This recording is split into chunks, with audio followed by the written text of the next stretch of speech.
Scented candles can be very expensive, so why not try to create your own? I'm Maureen, and I'm an artist from the Philippines. So just a disclaimer, I'm a self-taught artisan, and everything I learned how to do and everything that I'm going to be showing you right now is based on my own research, trial and error, experimentation, and my own experience in making scented candles here at home. Basically, I just found what works for me, and who knows, it might work for you too. Now that we've gotten that out of the way, let's begin. To start creating your candles, you must first prepare your materials. If you're having trouble finding any of those things and you're in the Philippines, I'll be linking where I got my materials in the description box. Remember, don't use water-soluble fragrance oil. These are the ones that are usually sold for scent diffusers or humidifiers. Once you've gathered all of your materials, it's time to weigh your wax and your fragrance oil. The candles I make usually have 10% fragrance oil.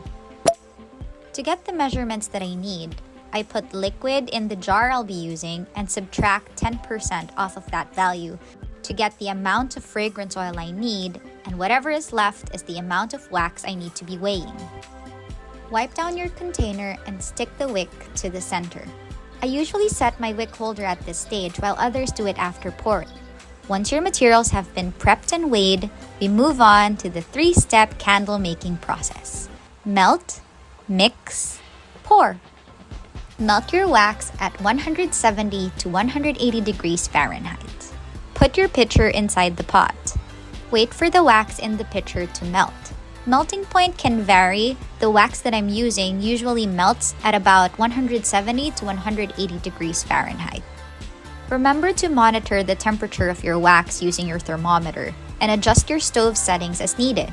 Oh, and don't let the water run out as well. Once your wax is fully melted, take it off the stove and wait for it to cool down to about 160 degrees Fahrenheit to 150. Once the wax cools down to 160 degrees Fahrenheit, mix your fragrance oil. Stir slowly and consistently for about 2 minutes.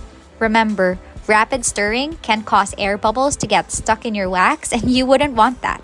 So again, monitor your wax's temperature. Once it cools down to about 135 degrees Fahrenheit, it's time to pour. Pour slow and steady. If you haven't put your wick holder yet, it's time to put it now to make sure your wick is centered. Having it tilted or closer to one side of your vessel can cause your vessel to break, and it's definitely a major fire hazard. So keep those wicks centered. Now, all you have to do is wait. Set your candles aside to let it cool and harden.